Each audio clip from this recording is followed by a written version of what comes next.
大家好，我是大雅国小5年8班4号李明哲。今天我要来介绍的是乌山头水库。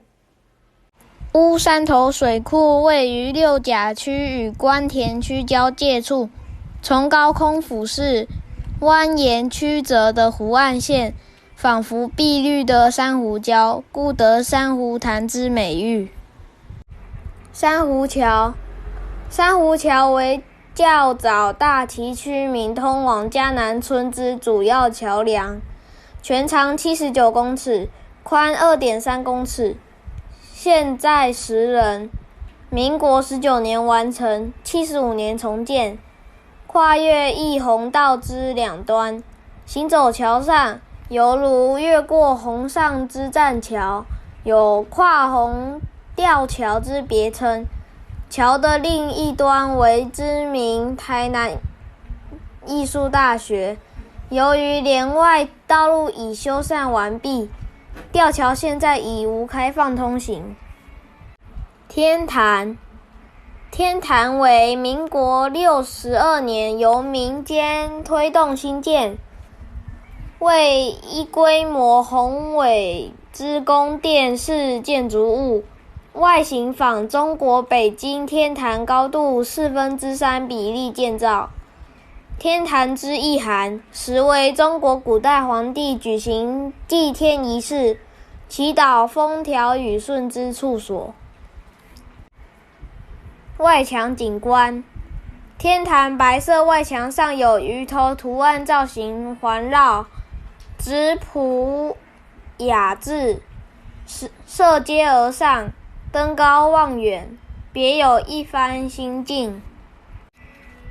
八田济师纪念寺为饮水思源，缅怀先人八田济师。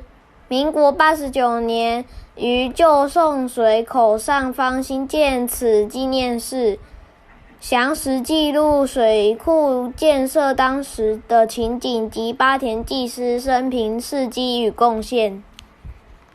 旧送水站为民国19年建造完成之旧送水口，其主要设施有净水塔、压力隧道、2座大型蝴蝶筏与2条直径9尺送水钢管连结及发电设施，贯穿大坝底，长度为26.3公尺。由于该设施老旧，为确保各标的用水供应及水库下游人员生命财产安全，此设施已于民国86年因新送水设施完成营运后退居辅助用水调节之地位。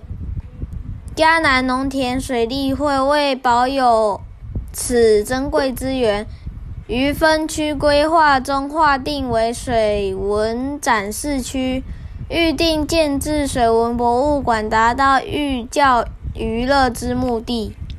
大坝石堤于民国19年建造完成之乌山头水库，系拦截曾文溪之支流关田溪，利用上游分歧之自然低洼谷地，汇成珊瑚状水库。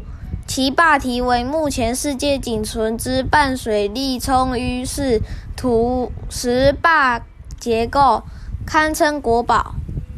南营深井坝堤南侧有座刻上卧堤银徽之石碑，石碑的另一面刻有卧龙留泽乌山下，题户平筹百姓家，迎向青山环绿水，辉光五谷照桑麻的词句。此处也是观赏湖景最佳之处。你知道石目鱼的英文名字吗？答案是 milkfish。